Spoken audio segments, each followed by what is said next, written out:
Today, we're talking Marvel Snap and is everything fine? Specifically with this Leech guy. Lots of chat about him recently on Reddit, Twitter, in-game, any forums that you could find about him and whether he is just straight up ruining the game. So we're going to talk about what the devs have said about him. I think that's probably the most important. We all have our opinions, but, you know, I think ultimately at the end of the day, they're going to do what they're going to do, right? We're going to look at Reddit a little bit, and I'll give my opinion. So I'm expecting a lot of comments below about, regardless of whatever my opinion is, how wrong it is. So I want to hear what you guys have to say about it. All right, so first, one of the things that you're seeing a lot of is on Reddit. Alex, I'm sure you guys have heard of him. He's, I think, one of the bigger content creators out there. Stop by some of his streams. He seems like a generally nice guy. Very involved in the community. He had this, I guess it's a clip that he had during streaming. You get to play the game. You don't get to play the game, right? Like, this is exactly why this card is garbage. He's clearly upset. This is exactly why there's no point in buying Nimrod. Don't buy the season pass for this card. Leech or Nimrod? It's not worth it because of this garbage. Because this is too easy. So he's obviously getting into Leech here, and I don't see...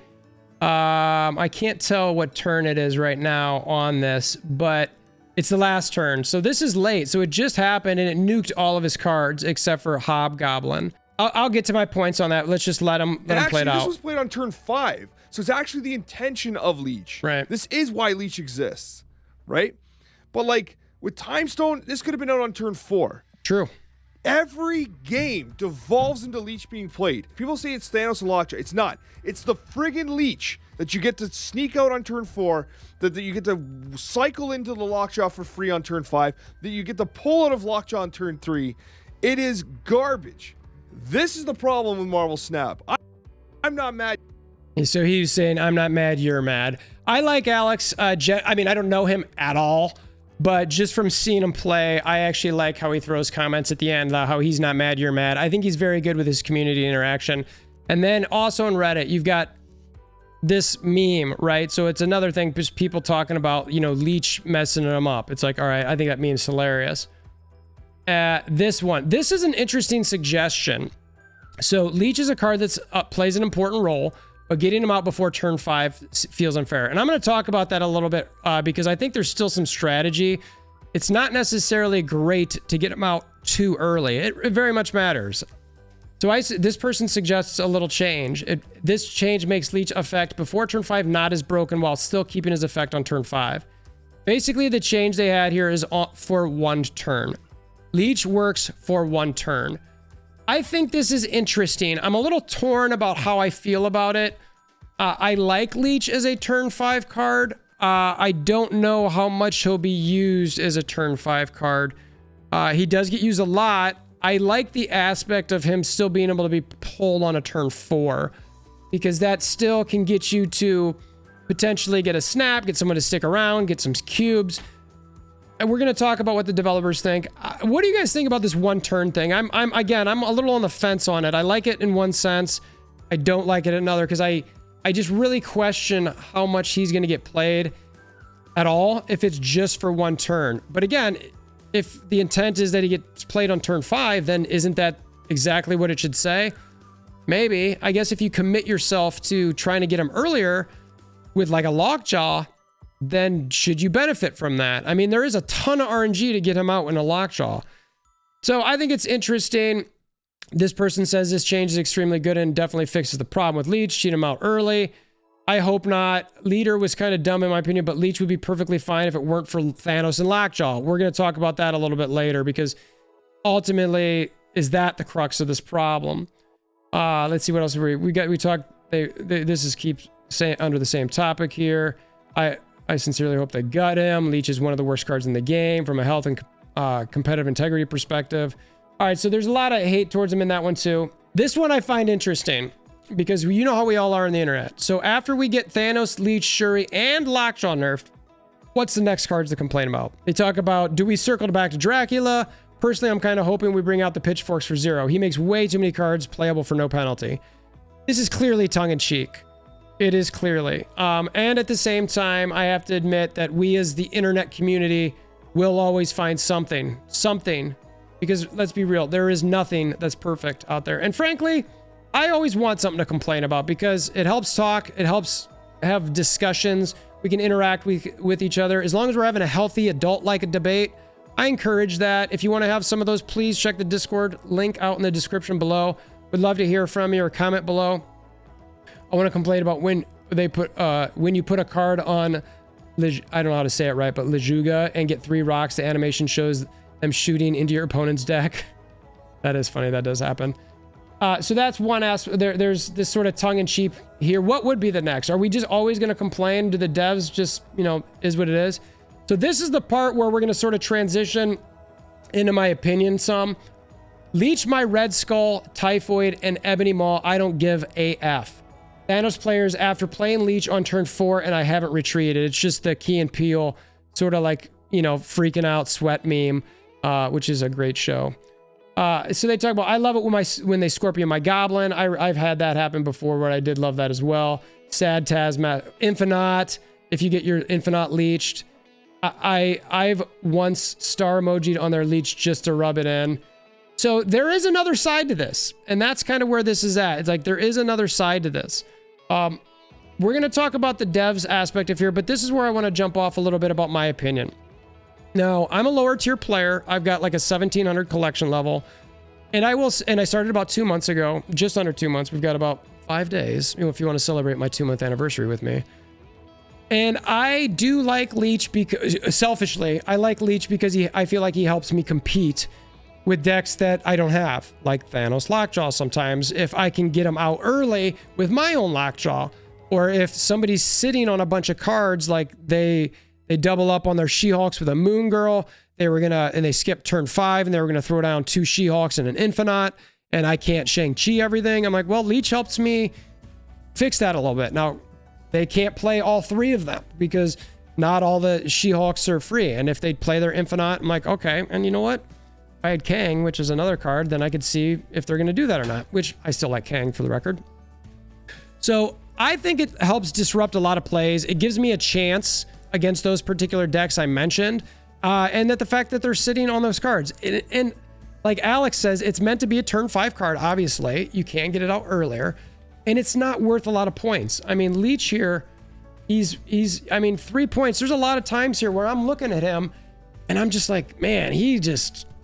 as a 5-point card, if I don't hit this right, or if they're playing a lot of, like, I'll look at how many cards they have in their hand, and I've got to remember, okay, well, they're going to play at least one of those, more than likely. So I might only affect 2 or 3 cards, but they could be critical cards. So I like how they've got the power there. Like I said before, I cannot tell you how many times that I have straight up leeched an Infinite, and that Infinite gets to get played. A Red Skull, so I don't get any points. A Typhoid Mary. And I'm just like, or a Titania. And it hurts. It hurts where I'm like, oh, all right, I just helped them win this game. You typically get spam emojis with that one. I think it's just because it's Leech. It's not because there's anything to do. So the point here is there are risks with Leech. And the idea of playing them too early, I forget which one they were saying it here, but when they were talking about playing it early with a Lockjaw, I once got Pegasus on my first location, and I had Leech in hand. I'm like, oh my gosh, this is the greatest thing in the world. I'm going to play it. Now, obviously, they played a bunch of cards. I think I leeched 1 card. Now, the concept is, obviously, that was a stupid play on my part. But the idea here we want to talk about is playing Leech early. If you're playing Leech early, it doesn't guarantee that you're going to nuke a bunch of cards. I mean, what if they only had 1 or 2 cards in their hands? It might happen. It's meant to mess up somebody who's sitting on a bunch of cards. And there's going to be more on that with the devs here in a second. So I think there's a sweet spot with them. You can make a mistake by playing them a little too early, and people can recover from it at that point. You know, the one that which does make the whole 1-turn thing with them maybe makes sense a bit, but regardless, there's no guarantee. So again, you want it to be against those people who are holding onto their cards. It should, and really when every card in this game, whether it's Leech or something else, it really needs to come down to analyzing the match. Trying to figure out what deck your opponent has, seeing what you have, looking at the locations, seeing what's played, seeing what's in their hand, and analyzing what is the best play here. What should I do? I need to figure this out. What is the likelihood of getting a good play or win out of this? And then taking the risk on it and betting your cubes accordingly.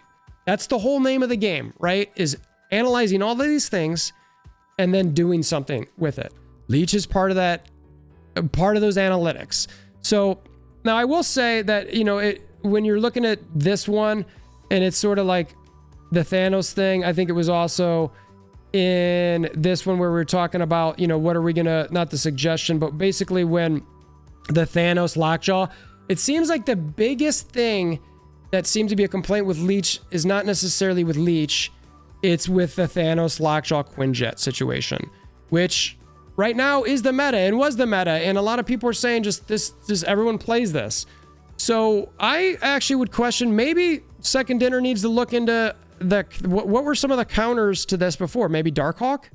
Do they need to relook at the Darkhawk card and maybe give that buff back or some sort of adjustment to that, so that if there's a lot of Thanoses out there and there's a lot of cards in somebody's deck, that you bring Darkhawk back in and put that into the situation, and maybe that is a great counter. So then that brings some of the Thanos people down and it mixes everything up, and so you'll get them here and there and it's not every other game.